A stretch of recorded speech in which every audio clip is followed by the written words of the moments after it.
प्रभु यीशु मसीह के पवित्र मीठे नाम में आप सबको यीशु सहाय हैप्पी साबत जय मसीह की। खुदावन बाप का धन्यवाद करती हूँ कि उसने हमें एक बार फिर से मौका दिया है कि हम सब मिलकर सब स्कूल पाठ का अध्ययन कर सकते हैं। साथ ही साथ मैं जो आज के हमारे गेस्ट हैं पास्टर आर भारती और पास्टर फ्रैंकलिन फ्रांसिस, मैं आप दोनों का भी स्वागत करती हूँ आज के हमारे सब स्कूल पाठ के अध्ययन में। आइए इससे पहले कि हम अपने सब स्कूल पाठ के अध्ययन में जाएं, हम अपनी आंखों को बंद करेंगे और दुआ करेंगे और दुआ में हमारी अगुवाई करेंगे पास्टर आर भारती। आइए दुआ करें। ज़मीन और आसमान के बनाने वाले परवरदिगार, हमारे ज़िंदगी के मालिक, हमारे सृष्टिकर्ता परमेश्वर, तेरे सामने अपने सरों को झुकाते हैं और परमेश्वर अपने आप को तेरे हाथों में समर्पित करते हैं कि प्रभु, जब हम तेरे वचन को अपने इस मीडिया के द्वारा परमेश्वर लोगों के साथ बातचीत करते हैं, परमेश्वर तू हमें से हर एक की अगुवाई कर और अपनी पवित्र आत्मा दे कि हम उसे समझ सकें। हमारे दर्शकों के भी साथ हो खुदावन, जब वो सुनते हैं तो खाली सुनने वाले ही नहीं बल्कि उस पर विश्वास करने वाले भी हों और तेरी आशीषों के सहभागी बन सकें। तो हम तमाम की आशीषों के मामूर कर और हमें अपनी महिमा के लिए इस्तेमाल कर, मसीह यीशु के नाम में मांगते हैं, आमीन। जैसा कि हम सब जानते हैं कि हम 2021 के दूसरे त्रिमास में हैं और आज दूसरे त्रिमास का अंतिम साबत है, यानी कि 13वां साबत। और हमने इस पूरे त्रिमास में, पूरे 12 सप्ताह में बहुत ही अच्छे विषय पर हमने चर्चा किया, जिसका शीर्षक था कि परमेश्वर की सनातन वाचा। और आज 13वां साबत है। आज जिस विषय पर हम चर्चा करेंगे उसका शीर्षक है नई वाचा के तहत जीवन। नई वाचा के तहत जीवन। और आप मेरे साथ इसके लिए याद वचन निकाल सकते हैं, अपनी बाइबल खोल सकते हैं। यूहन्ना रचित सुसमाचार उसका 10वां अध्याय और उसका 10वां पद, जहां इस प्रकार से लिखा है, चोर किसी और काम के लिए नहीं परंतु केवल चोरी करने और घात करने और नष्ट करने को आता है। मैं इसलिए आया कि वे जीवन पाएं और बहुतायत से पाएं। परमेश्वर अपने पढ़े वचन पर आशीष दे। प्रिय दर्शकों, हमने पूरे त्रिमास में हमने पुरानी और नई वाचा के बारे में सीखा। हमने ये भी सीखा कि ये वो जो वाचा है हमें नई पृथ्वी पर हमेशा की जिंदगी देता है। हमने ये भी सीखा कि परमेश्वर को हमारे जीवन की परवाह है। और हमने ये भी सीखा था कि विश्वास के साथ हमें खुदा के साथ जीना है। हम रविवार के पाठ पे चलेंगे जिसका शीर्षक है आनंद। और इस शीर्षक को ध्यान पे रखते हुए पास्टर फ्रैंकलिन के पास चलेंगे। और पास्टर फ्रैंकलिन, आप अपने विचारों को हमारे दर्शकों तक पहुंचाइए कि आपकी मित्रता यीशु मसीह के साथ कितनी घनिष्ठ है। बड़ा ही अच्छा प्रश्न है कि हमारी मित्रता जो है वो परमेश्वर के साथ कितनी घनिष्ठ है, कितनी प्रगाढ़ है, कितनी मजबूत है। और इसके बारे में हम जो है आज के रविवार के पाठ में जो है वो सीखेंगे। और इससे पहले कि हम उसके बारे में और ज़्यादा जाने, आइए मैं चाहता हूं कि आप मेरे साथ अपनी बाइबल खोलें। पहला यूहन्ना उसका पहला अध्याय और उसकी पहली आयत से लेकर चौथी आयत तक। पहला यूहन्ना उसका पहला अध्याय और उसकी पहली आयत से लेकर चौथी आयत तक। पर हम जो चौथी आयत पर हैं उस पर हम थोड़ा सा जो है वो जोर डालेंगे और इसलिए मैं आपके सामने सिर्फ चौथी आयत जो है वो पढ़ना चाहता हूँ। और ये बातें हम इसलिए लिखते हैं कि हमारा आनंद जो है वो पूरा हो जाए। और जब आपको समय मिले तो आप मेहरबानी करके जो है वो पहले की जो 3 आयतें हैं आप जो है वो उसको पढ़ लें। और हम यहाँ पर देखते हैं कि यूहन्ना जो है यहाँ पर एक बहुत ही महत्वपूर्ण आशीष की जो है वो बात कर रहा है कि परमेश्वर ने जो है हम सबों को जो है वो कितनी आशीष दी है। और हम यहाँ पर देखते हैं कि चौथे पद में एक शब्द का प्रयोग किया गया है और वो जो है वो आनंद। वो कहता है कि हमारा आनंद जो है वो क्या हो जाए, पूरा हो जाए।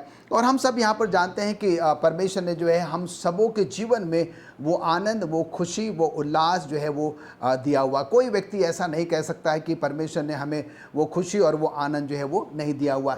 पर कई बार जो है ये हम पर और आप पर निर्भर करता है कि हम उस आनंद, उस खुशी को जो है या तो हम सकारात्मक तौर पर लेते हैं या पर हम नकारात्मक तौर पर जो है वो लेते हैं। कई लोगों को आपने देखा होगा उनके जीवन में सब कुछ होने के बावजूद भी जो है वो हमेशा जो है नकारात्मक तौर से सोचते हैं, नकारात्मक तौर पर जो है कार्य करते हैं। वो कभी भी जो है अपने जीवन में संतुष्ट होना नहीं चाहते। पर हम यहाँ पर भी देखते हैं कुछ ऐसे भी लोग हैं जिनके पास शायद हो सकता है कि वो तमाम जो भौतिक वस्तुएं हैं रोज़मर्रा की जो चीज़ें हैं उनकी ज़रूरतें भी पूरी नहीं होती हैं, उसके बावजूद भी जो है वो बहुत संतुष्ट होते हैं और अपने जीवन में जो है वो आनंद को या खुशी को जो है वो महसूस करते हैं। हम देखते हैं कि यूहन्ना जो है यहाँ पर हमें उस आनंद, उस खुशी के बारे में जो है वो क्या कर रहा है, वो ज़िक्र कर रहा है। जब हम यूहन्ना की बात करते हैं तो यूहन्ना जो है उन 12 चेलों में से, 12 शिष्यों में से जो है वो एक था जिसने कि यीशु मसीह के साथ 3.5 साल तक क्या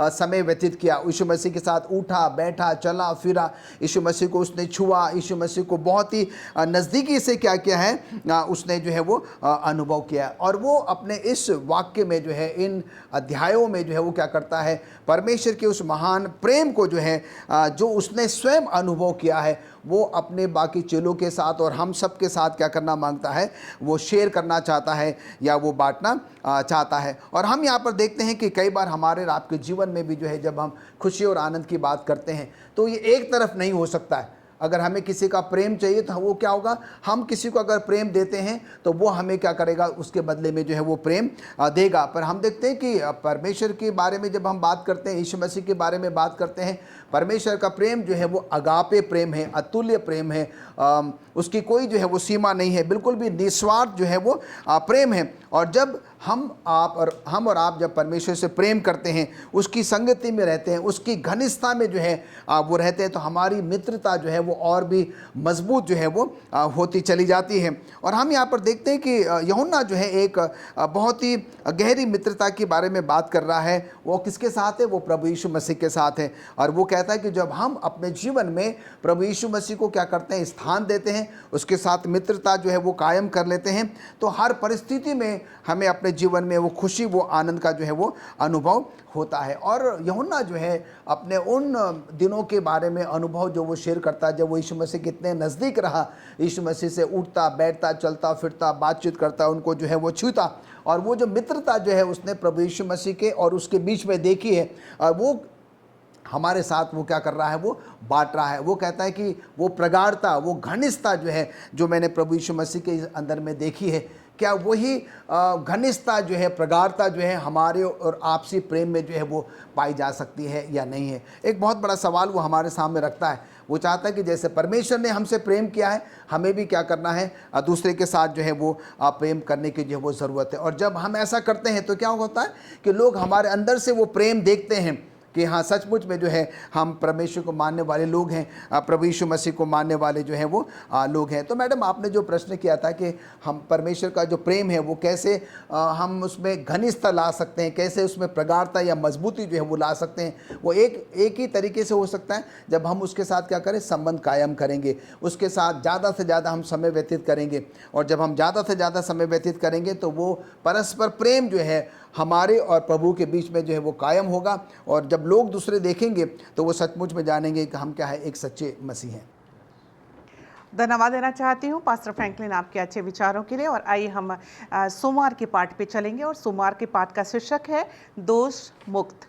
और इस शीर्षक को ध्यान पे रखते हुए पास्टर आर भारती, आपसे हम जानना चाहते हैं, आप अपने दर्शकों, अपने विचारों को हमारे दर्शकों तक पहुंचाइए कि परमेश्वर बुरे और खराब व्यक्ति को स्वीकार नहीं करता।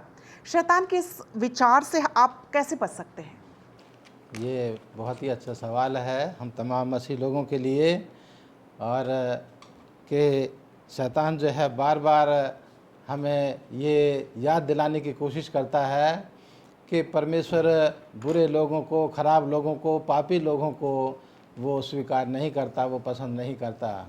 और हम देखते हैं कि शुरू से ही शैतान ने इस झूठ को जो है वो इंसान के सामने रखा है। हम अगर उत्पत्ति की किताब में देखें तो वहाँ से जो है इस झूठ की जो है वो शुरुआत शैतान के द्वारा हुई। और इस झूठ को वो दुनिया के लोगों में आगे बढ़ाता गया। और आज हम देखते हैं कि बाइबल के द्वारा कि शैतान को जो है वो झूठ का पिता कहा गया है।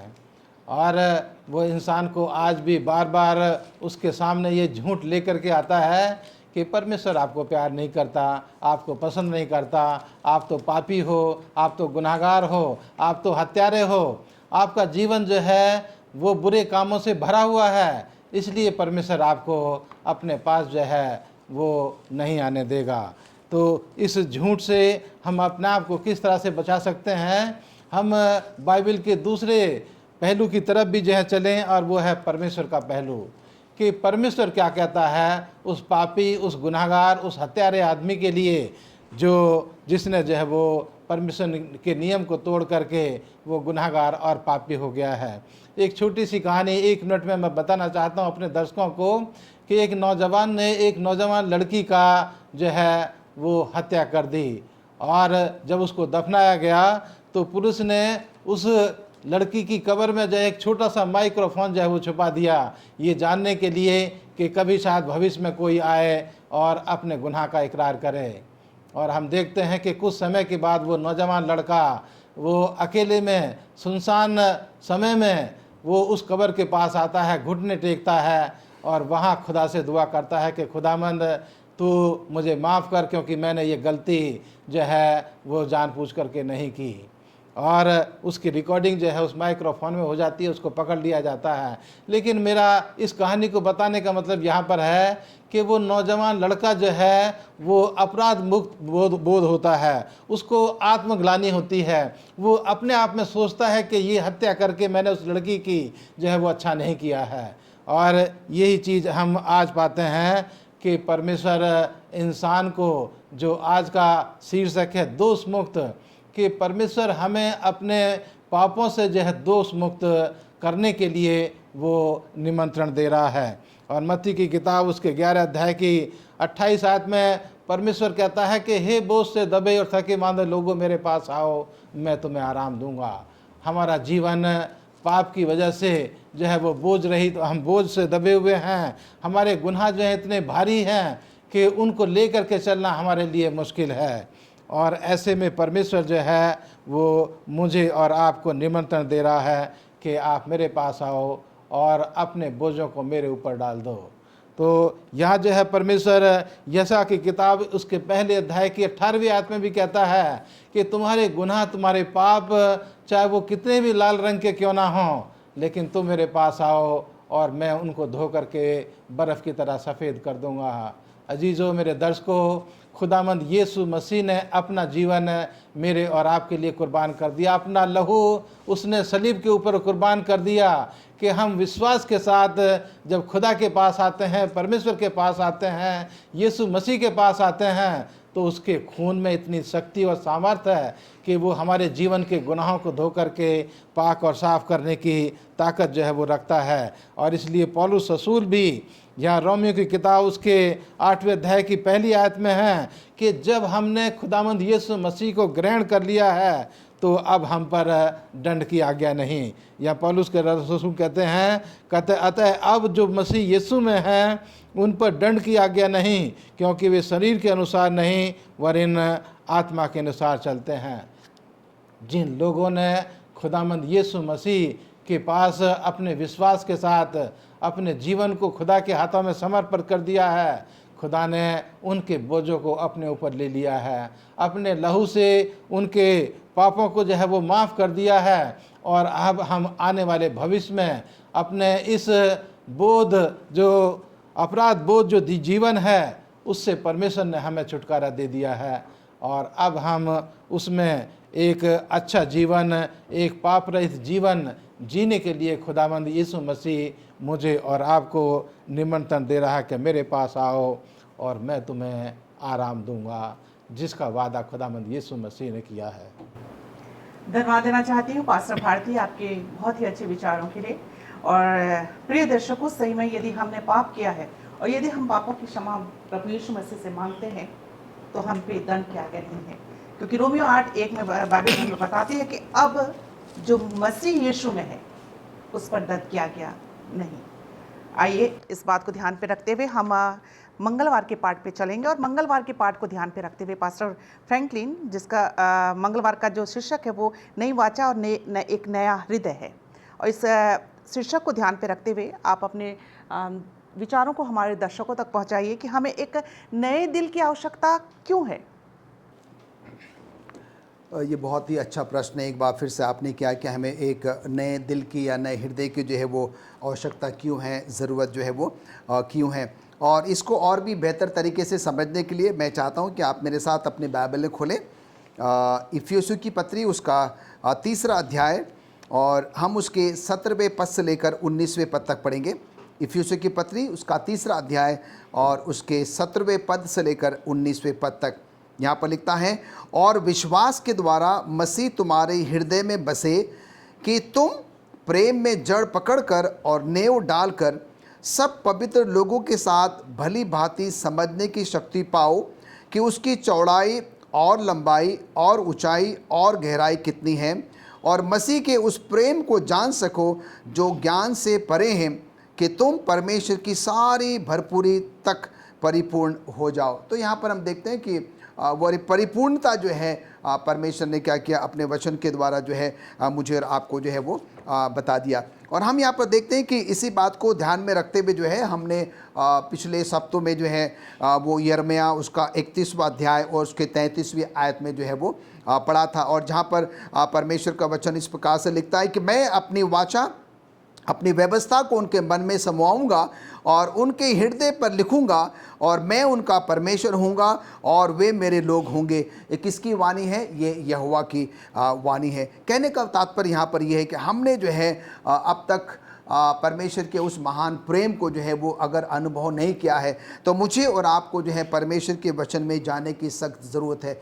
पिछले कई सप्ताहों से जो है हम पुरानी वाचा और नई वाचा के बारे में जो है वो सीखते जो है वो चले आ रहे हैं। और हमने ये भी सीखा था कि कैसे परमेश्वर ने जो है मूसा को सीनाई पर्वत पर बुलाया और उसको जो है वो 10 आज्ञाएं जो कि 2 तख्तियों पर लिखी हुई थी और उसको जो है वो दे दी। और हम सब ये भी जानते हैं कि जब मूसा को नीचे आने में देर हो गई तो लोगों का धैर्य जो है वो टूट गया, और लोगों ने फिर क्या किया, वहाँ पर हारून के अगुवाई में जो है एक बछड़ा बनाकर जो है उसकी उपासना करना जो है वो शुरू कर दिया। उसके बाद हमने ये भी देखा है कि हम सब जानते हैं कि जब मूसा नीचे उतरता है और जब उनको इस हालात में देखता है वो बहुत ज़्यादा दुखी हो जाता है, क्रोधित हो जाता है, और जो 2 तख्तियाँ जिसमें कि 10 आज्ञा लिखी हुई थी वो उनको ऊपर फेंक देता है, और वो 10 आज्ञा 2 तख्तियाँ टूट टूट कर जो है वो चकनाचूर जो है वो हो जाती है। पर हम यहाँ पर देखते हैं कि परमेश्वर इस बात को महसूस करता है कि मूसा ने जो है जो 2 तख्तियाँ उनके ऊपर फेंक दी और वो टूट गई, और कैसे जो है उसका क्रोध जो है कितना भड़क गया था। और हम देखते हैं कि परमेश्वर जो है वो मूसा से दुखी नहीं हुआ, नाराज़ नहीं हुआ। फिर परमेश्वर ने क्या किया, मूसा को फिर सीनाई पर्वत पर बुलाया, जिसका वर्णन जो है हम निर्गमन 34वें अध्याय में पाते हैं। और तब परमेश्वर ने मूसा से कहा कि तुम अकेले आओगे, तुम्हारे साथ कोई नहीं होगा, और फिर मैं क्या करूँगा, तुम्हें वो 10 आज्ञा जो है मैं तुमको दूंगा। और हम यहाँ पर देखते हैं कि मूसा परमेश्वर की आज्ञा का पालन करता है, और मूसा फिर जो है वो सीनाई पर्वत पर जो है वो जाता है, और जिसका वर्णन हम निर्गमन 34 में जो है वो पाते हैं। और हम यहाँ पर देखते हैं कि परमेश्वर जो है अब हमारे हृदयों में जो है वो वास करना चाहता, हमारे हृदयों में जो है वो रहना चाहता, अपने उन व्यवस्था को, उन आज्ञाओं को जो है वो हमारे हृदयों पर की पट्टियों पर जो है वो लिखना चाहता है। और यहाँ पर अभी हमने पढ़कर देखा है कि इफिसियों की पत्री उसका 3रा अध्याय 17 से 19वें पद में संत पौलुस यहाँ पर कहता है कि विश्वास के द्वारा मसीह हमारे हृदय में क्या करता है, वो वास करना चाहता है। वो प्रेम में जड़ पकड़कर और नेव डालकर सब पवित्र लोगों के साथ भली भांति समझाने की शक्ति पाने में हमारी क्या करता है, वो मदद करता है। और वो हमारे लिए उस प्रेम की बात कर रहा है जो कि प्रेम परमेश्वर का प्रेम है, जो कि अगापे प्रेम है, निस्वार्थ प्रेम है, अतुल्य प्रेम है, और जिसकी कि जो है हम चौड़ाई, लंबाई, ऊंचाई और गहराई जो है वो बिल्कुल भी नाप नहीं सकती। हम जो है परमेश्वर के उस महान प्रेम को क्या कर सकते हैं, किसी भी सांसारिक प्रेम के साथ तुलना नहीं कर सकते हैं। बाइबल हमें जो है एक माँ के प्रेम के बारे में बताती है। माँ का प्रेम जो है परमेश्वर के प्रेम के बाद जो है वो एक माँ का प्रेम आता है। पर हम यहाँ पर देखते हैं कि परमेश्वर का प्रेम जो है वो निस्वार्थ है, अतुल्य है, और वो अगापे प्रेम है, असीम प्रेम है, जिसकी तुलना जो है मैं और आप बिल्कुल भी नहीं कर सकते हैं। तो यहाँ पर हम देखते हैं कि परमेश्वर जो है आज मंगलवार के पाठ में वो हम सबको ये बताना चाहता है कि वो उस व्यवस्था को, उस आज्ञाओं को जो है वो हमारे हृदयों में जो है वो लिखना चाहता है, रखना चाहता है, समाना चाहता है, जिससे कि हम अपने दैनिक जीवन में, प्रतिदिन के जीवन में हम क्या कर सकें, उन आज्ञाओं का पालन करें और हम प्रभु परमेश्वर के साथ रहें, उसके प्रेम को हम अनुभव करें, और जिससे कि जब लोग हमको देखें वो इस बात को समझ सके सचमुच में जो है ये मसीह लोग हैं और हमारे जीवनों के द्वारा जो है वो प्रेम प्रदर्शित जो है वो हो सकता है। संत पौलुस कहता है कि हमारा जीवन जो है एक खत है। लोग हमारे जीवन को क्या करते हैं, एक खत के मानिंद जो है वो पढ़ते हैं। और इसलिए अजीज़ो आइयो आएँ भाइयों बहनों, हम सब जो है परमेश्वर के उस अगापे प्रेम को अनुभव करें और उसी प्रेम को जो है वो दूसरे को दिखाने की भी जो है वो कोशिश करें। धन्यवाद देना चाहती हूँ पास्टर फ्रैंकलिन आपके अच्छे विचारों के लिए। और आइए हम बुधवार के पाठ पे चलेंगे और बुधवार के पाठ का शीर्षक है नई वाचा और अनंत जीवन। इस शीर्षक को ध्यान पे रखते हुए पास्टर भारती, आप हमारे दर्शकों को अपने विचार बताइए कि यूहन्ना 11:25 से 26 को हम 25 और 26 को हम क्या समझते हैं। मिसेस फ्रांसिस, जो आपने यहाँ पर पूछा है कि यूहन्ना की किताब उसके 11 अध्याय की 25 और 26 आयत से हम क्या सीख सकते हैं, मैं अपने दर्शकों को इसको पढ़ना चाहूँगा। यूहन्ना 11 अध्याय उसकी 25 और 26 आयत में इस तरह से लिखा है, यीशु ने उनसे कहा, पुनरुत्थान और जीवन मैं ही हूँ, जो कोई मुझ पर विश्वास करता है वह यदि मर भी जाए तो भी जिएगा, और जो कोई जीवित है और मुझ पर विश्वास करता है वह अनंत काल तक ना मरेगा। क्या तू इस बात पर विश्वास करती है। इस आयत की अगर हम भूमिका में जाएं, इस अध्याय में जाएं, तो इस अध्याय में यहाँ पर हम देखने के लिए हमें समझने के लिए हमें दिखाया गया है कि यीशु मसीह जो है वो यहूदिया में प्रचार कर रहे हैं। और ये एक परिवार है जो बेतनिया में है, जो यरूशलेम से करीब 2 किलोमीटर की दूरी पर है, 2 मील की दूरी पर है, जिसमें मरियम, मार्था और लाजर, ये तीनों बहन भाई जो हैं वो यहाँ पर रहते हैं। और हम इस परिवार में देखते हैं कि मरियम और मार्था का भाई जो है वो बीमार हो जाता है, लाजर। और जब वो बीमार हो जाता है तो उसकी बहनें जो हैं वो यीशु मसीह के पास ये संदेश भेजती हैं कि आपका दोस्त जो है वो बीमार है, उसको आप आकर के जो हैं वो उसकी बीमारी को दूर करें। लेकिन यीशु मसीह जो हैं वो उस संदेश को सुन लेते हैं और अपने काम में वो व्यस्त रहते हैं। और उसके चेले जो है जब उससे बातचीत करते हैं तो वो वहाँ पर जवाब देते हैं कि लाजर का जीवन जो है वो यीशु मसीह की महिमा के लिए इस्तेमाल किया जाएगा। और हम देखते हैं कि जब वो यहूदिया से यरूशलेम आते हैं और बैतनिया आते हैं और इस परिवार को मिलते हैं, तो ये परिवार बड़ा दुखी परिवार था। और उसकी बहन जो है यहाँ तक कहती है, मरियम, कि प्रभु अगर तू यहाँ पर होता तो मेरा भाई ना मरता। और यहाँ जो है यीशु मसीह उससे कहते हैं कि तेरा भाई मरा नहीं बल्कि वो सो रहा है। तो यहाँ एक बात हमें सीखने के लिए ये मिलती है कि हमारी मौत जो है, जिसको हम मौत कहते हैं, वो एक नींद की तरह है, जिसको सेवंथ डे एडवेंटिस्ट चर्च जो है वो सिखाता है कि हम जब मरते हैं तो एक गहरी नींद में हम सो जाते हैं। और यहाँ जो है आगे बातचीत होती है और वो जो है जब यीशु मसीह जब मरियम को ये कहता है कि पुनरुत्थान और जीवन मैं ही हूँ, तो यहाँ जो है वो मरियम कहती है कि हाँ, मैं विश्वास करती हूँ पुनरुत्थान में कि जो मरे हुए लोग हैं वो जीवित होंगे। लेकिन यहाँ जो यीशु मसीह कहते हैं कि वो मैं ही हूँ, जो कोई मुझ पर विश्वास करता है वो जो है जीवित रहेगा। और इसके लिए हम जो है यहाँ पर पाते हैं कि यीशु मसीह ने लाजर को जो है जीवित किया। यीशु मसीह ने लाजर को जो है कब्र से, जिसको दफनाए हुए कई दिन हो गए थे, उसको जो है कब्र से उसको बाहर निकाला। और यहाँ जो है हम जाते हैं कि उन्होंने लाजर को जो है वो जीवन दिया। आज हम इस आयत के द्वारा सीख सकते हैं कि खुदावंद यीशु मसीह जो है वो मुझे और आपको जीवित करने की शक्ति और सामर्थ्य रखता है। कि अगर लोग जो हैं वो मौत में सो भी जाते हैं और जो खुदावंद यीशु मसीह पर विश्वास करते हैं, तो खुदावंद यीशु मसीह उनको जो है जीवित करेगा। और साथ ही साथ ये हम पाते हैं कि ये उस वक्त होगा जब खुदावंद यीशु मसीह जो हैं आसमान के बादलों पर आएंगे। और जब वो आसमान के बादलों पर आएंगे तो तुरही फूंकी जाएगी और वो तमाम मुर्दे जो खुदावंद में सोए हैं वो जीवित होंगे और बदल जाएंगे और यीशु मसीह को देखेंगे। और साथ ही साथ हम यहाँ पर ये भी सीखते हैं कि उस दूसरे आगमन के समय जो जीवित होंगे लोग वो भी जो है बदल जाएंगे और यीशु मसीह के साथ वो दर्शन करेंगे। तो ये विश्वास और भरोसा आज उन तमाम मसीह लोगों का है जो खुदावंद यीशु मसीह पर भरोसा करते हैं कि पुनरुत्थान और जीवन खुदावंद यीशु मसीह के द्वारा है। अनंत जीवन जो है वो खुदावंद यीशु मसीह के द्वारा है। हमेशा का आराम जो हमें दूसरे आगमन के वक्त खुदावंद यीशु मसीह के साथ मिलने वाला है, वो परमेश्वर जो है अपने तमाम विश्वासी लोगों को देने के लिए आ रहा है। धन्यवाद देना चाहती हूँ पास्टर भारती आपके अच्छे विचारों के लिए। और आइए हम गुरुवार के पाठ पे चलेंगे जिसका शीर्षक है नई वाचा और परमेश्वर के लिए हमारा काम। और इस शीर्षक को ध्यान पे रखते हुए पास्टर फ्रैंकलिन अपने विचारों को आज हमारे दर्शकों तक पहुंचाइए कि हम यीशु मसीह के सुसमाचार को लोगों तक पहुंचाने के लिए क्या कर सकते हैं। एक बार फिर मैडम एलिस, बहुत ही अच्छा प्रश्न है कि हम परमेश्वर के सुसमाचार को लोगों तक पहुंचाने के लिए जो है वो क्या योगदान दे सकते हैं, हम क्या कर सकते हैं। और इसके लिए मैं चाहता हूं कि आप फिर एक बार मेरे साथ अपनी बाइबलें खोलें।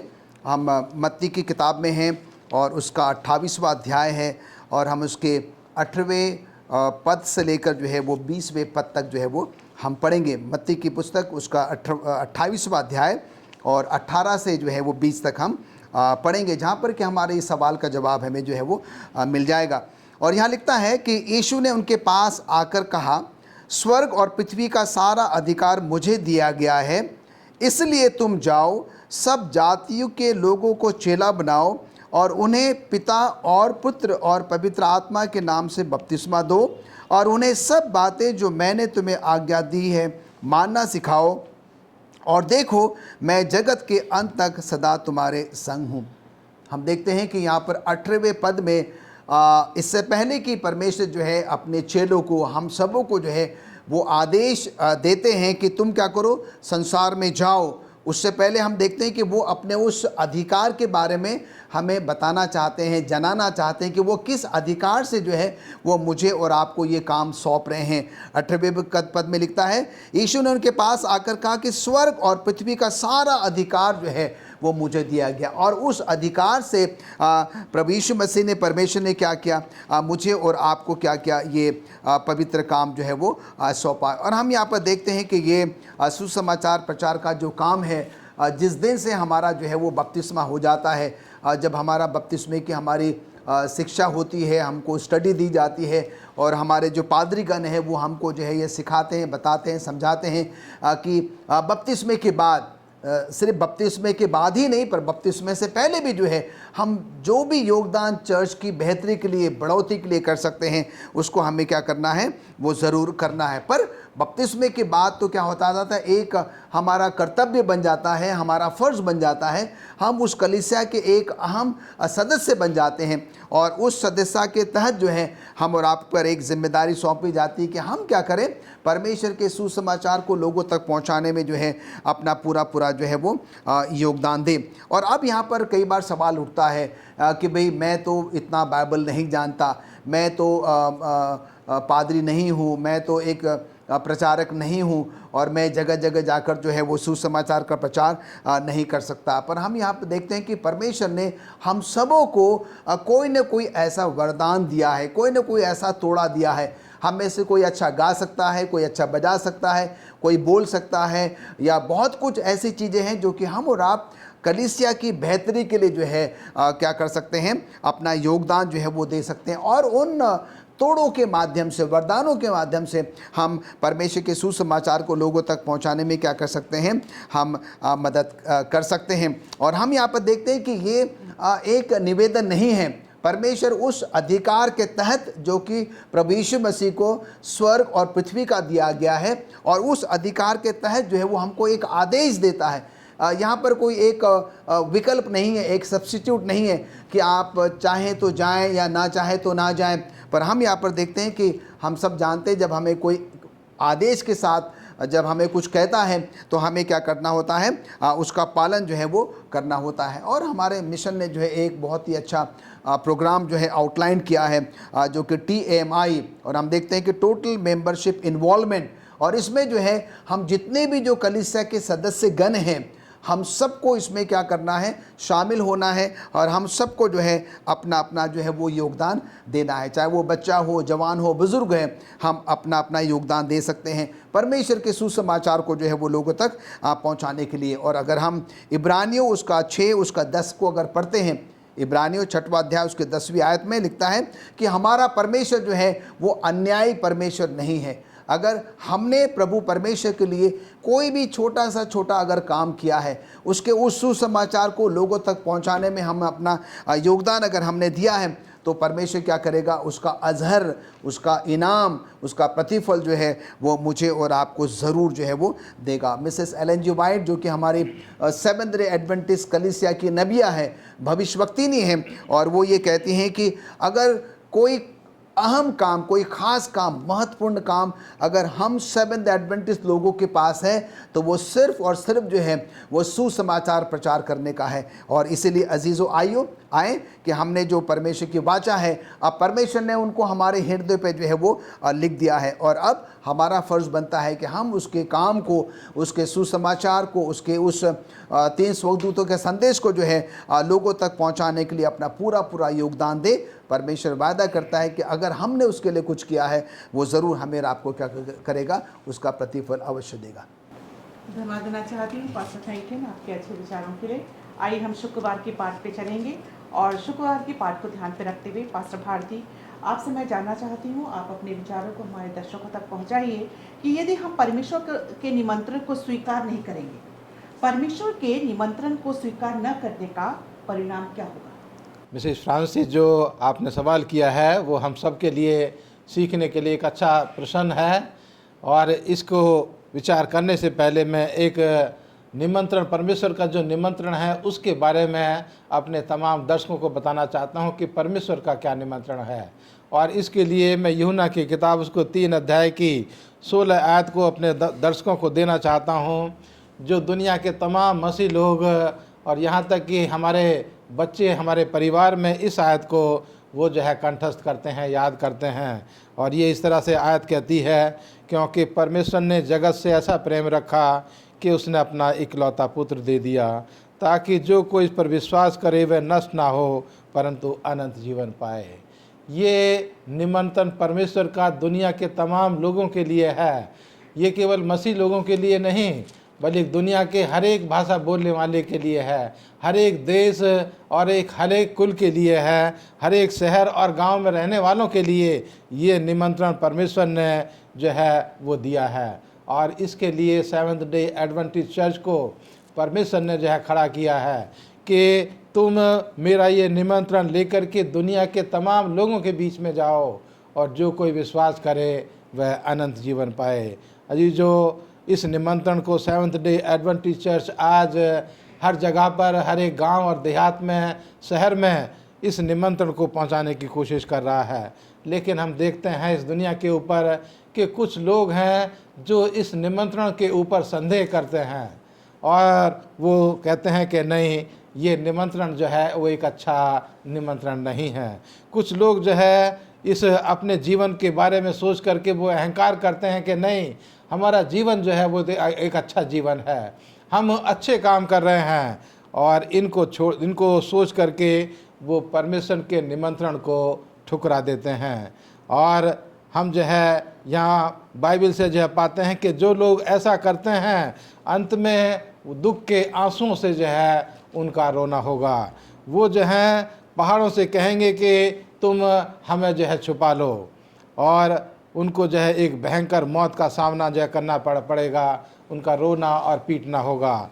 ये निमंत्रण आज खुदावंद यीशु मसीह ने अपने जीवन को सलीब के ऊपर कुर्बान करके इस निमंत्रण को और मजबूत कर दिया है, और वो कह रहा है कि आप मेरे पास आओ, अपने पापों को मानो, मुझे अपना दिल दे दो, विश्वास के साथ मेरे पास आओ, अपने जीवन को समर्पित करो, और मैं तुम्हें एक अच्छा जीवन, एक खुशी का जीवन, एक आराम का जीवन मैं आप तमाम को देना चाहता हूँ। धन्यवाद देना चाहूँगी पास्टर भारती आपके अच्छे विचारों के लिए। और आइए हम इस सब स्कूल पाठ के अध्ययन को ख़त्म करने से पहले प्रिय दर्शकों, मैं आपको बताना चाहती हूँ कि हम इस पूरे त्रिमास में जिस विषय पे हमने चर्चा किया, परमेश्वर की सनातन वाचा, उम्मीद करती हूँ कि पूरा त्रिमास आप सबों के लिए आशीष का कारण रहा होगा। आज हमने देखा कि नई वाचा के तहत जीवन, नई वाचा के तहत जीवन, हमने देखा कि आनंद के बारे में हमने बहुत ही गहराई से अध्ययन किया।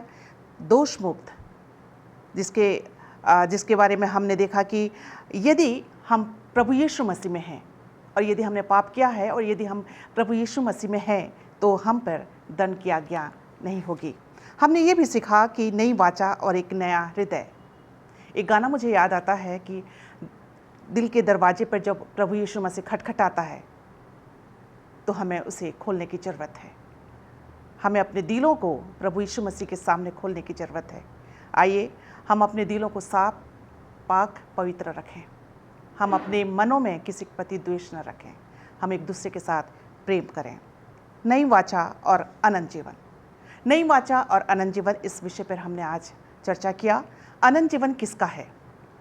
अनंत जीवन उसका है जो पुत्र पर विश्वास करता है। हम देखते हैं यूहन्ना रचित सुसमाचार उसका तीसरा अध्याय और उसका 36वां पद में, जहाँ पे इस प्रकार से लिखा है कि जो पुत्र पर विश्वास करता है अनंत जीवन उसका है, परंतु जो पुत्र को नहीं मानता वह जीवन को नहीं देखेगा, परंतु परमेश्वर का क्रोध उस पर रहता है। परमेश्वर के क्रोध से बचने के लिए दर्शकों, हमें पुत्र पर विश्वास करने की ज़रूरत है। हमने आगे देखा कि परमेश्वर के लिए हमारा काम क्या है। समय बहुत ही नज़दीक है, मजदूर थोड़े हैं, फसल पक चुकी है। आइए हम अपने आप को तैयार करें, परमेश्वर के सुसमाचार को दुनिया के कोने कोने तक फैलाएं। और अंत में हमने ये देखा कि परमेश्वर का जो निमंत्रण है हमें स्वीकार करने की ज़रूरत है। आज हमें प्रकाशित वाक्य 3 और उसके 20वां पद में हम देखते हैं कि प्रभु यीशु मसीह हमें क्या कहता है। हमारे लिए वो दरवाज़ा खटखटाता है। यदि हम अपने दरवाजे, दिल के दरवाजे को खोलें तो परमेश्वर भीतर आकर हमारे साथ भोजन करेगा। आइए, मैं उम्मीद करती हूँ कि आज का जो हमारा सब स्कूल पाठ है वो हम सबों के लिए आशीष का कारण रहा होगा। इससे पहले कि हम अपने सब स्कूल पाठ के अध्ययन को ख़त्म करें, मैं जो आज के हमारे गेस्ट थे पास्टर आर भारती और पास्टर फ्रैंकलिन, मैं आप दोनों को तहे दिल से धन्यवाद देना चाहती हूँ। खुदा बाप हम सबको आशीष और बरकत दे। आइए हम अपने सब स्कूल पाठ के अध्ययन को ख़त्म करें और पास्टर फ्रैंकलिन के साथ दुआ में जाएंगे। आइए प्रार्थना करें। शुक्रगुजार हैं प्रभु आज के अच्छे सब स्कूल पाठ अध्ययन के लिए। धन्यवादित हैं प्रभु कि पूरे त्रिमास में आप हमारे साथ रहें और एक अच्छे विषय पर प्रभु, परमेश्वर के सनातन वाचा के बारे में, उस प्रतिज्ञाओं के बारे में प्रभु सीखने में आपने हम सबों की मदद करी है। हम आपका हृदय से प्रभु धन्यवाद देना चाहते हैं।